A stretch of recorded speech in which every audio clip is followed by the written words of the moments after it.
What would you do if you found out the man who abandoned you all your life has suddenly willed his estate to you? And we're talking about billions of dollars, $11 billion. Follow me as we recap this book, The Testament, written by John Grisham. Grisham is a well-known, talented American author who has written over 50 books, some of which have been adapted into movies. Okay, you are welcome to my channel, The Virtual Insights. My name is Kelechi. Please don't mind the cawing of the birds. I'm sitting outside. So let's get into the story. The book begins with Troy Phelan, an American billionaire businessman who we meet giving a reflective narrative of his life, what he has built, how he has lived life to the fullest. But regrettably now, he is old, lonely, and surrounded by people who do not love him. He's in his wheelchair on the 14th floor of one of his buildings. He's about to sign his final will in the presence of his lawyers and psychiatrists. This event will be recorded and viewed live by his family, who are seated on various floors of the same building. Troy has 3 ex-wives and 7 children. He lost one of his sons, so now he's left with 6 children. His first wife had 4 children. His second wife had 2, but lost one. His third has a child. Each child received $5 million on their 21st birthday. They squandered the money on luxury lifestyles. So now their father is disappointed and tired of funding their excesses. He has withheld his money from them and they are all neck deep in debt. The signing of this will is for them a matter of great importance. They have no love for old Troy. In fact, they loathe him as much as he loathes them. They are there for the money. He knows this. So the camera begins to record as Troy is cross-examined by his psychiatrist to prove that his mental health is stable before he signs the final will. After they certify him fit, he proceeds to sign the will to the relief of everyone present. His family, particularly elated, they hurry to leave the building as the business of the day has been done. But up there in the 14th floor, the event is far from over. With the camera still recording, Troy pulls out an envelope and hands it to his chief attorney, Judge Stafford. It is a handwritten testament, written and signed that same day. The contents of the testament revokes the will signed a few minutes ago.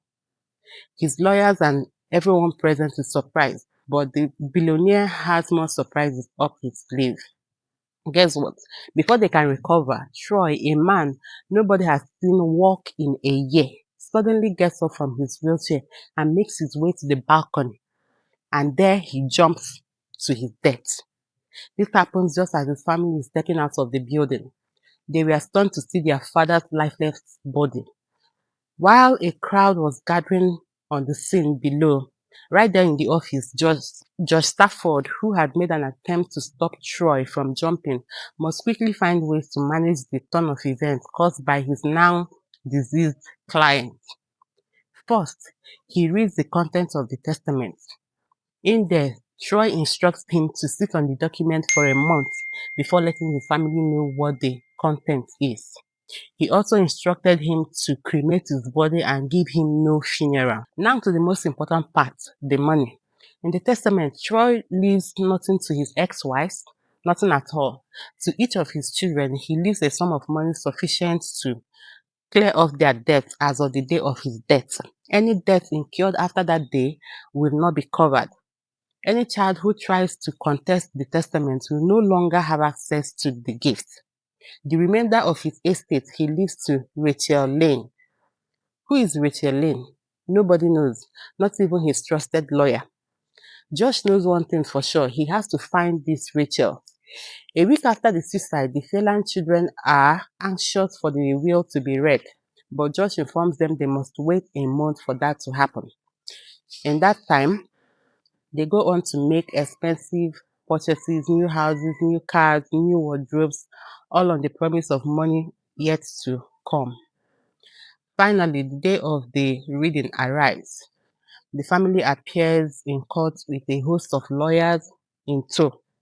As the judge reads the details of the testament, everyone present is dumbfounded. Soon, their shock turns into anger.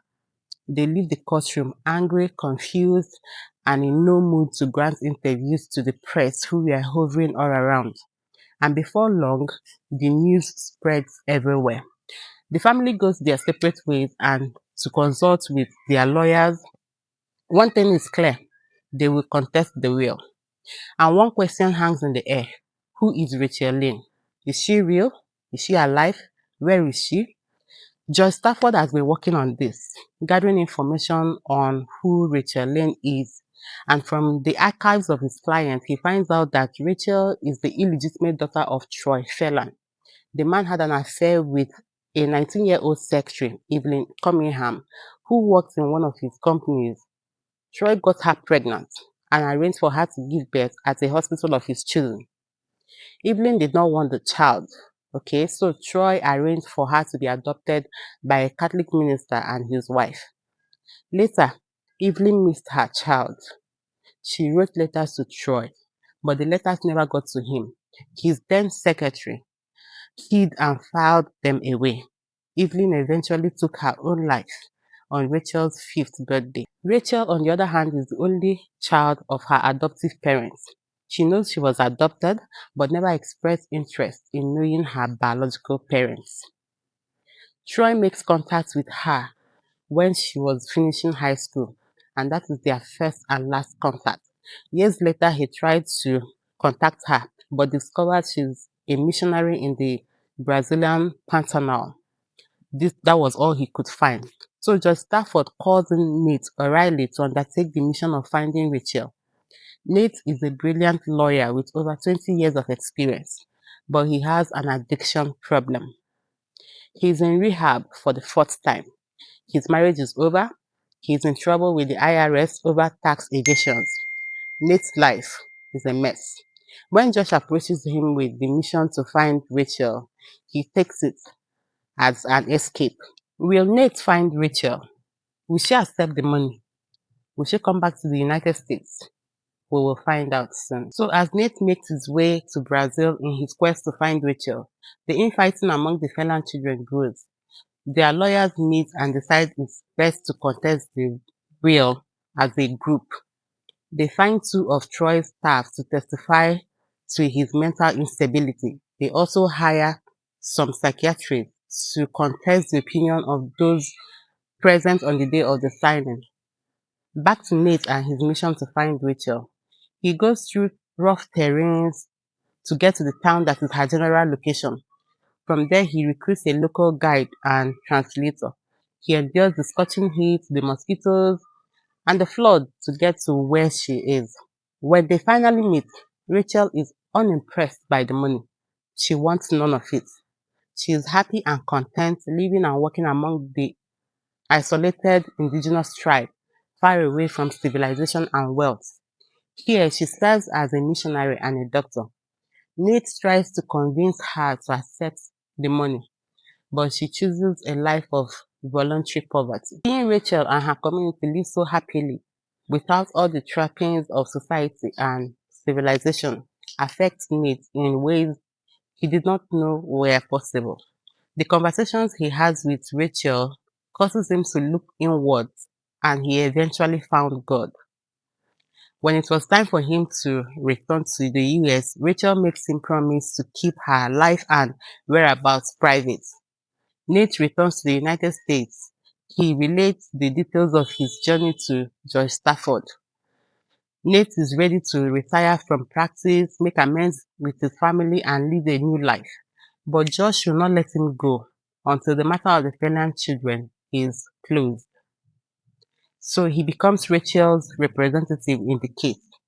The battle is long and messy, but eventually the family agrees to settle out of court. And again, Nate is tasked with going back to Brazil to get Rachel to sign the settlement. On his arrival, he is led to her grave. Rachel had died of malaria.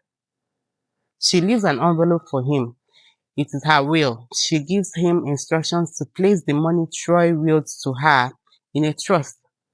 The earnings from the trust are to be used to continue the gospel of Christ, to feed the hungry, to protect the rights of indigenous people of Brazil, and South America to shelter the homeless and to save the children.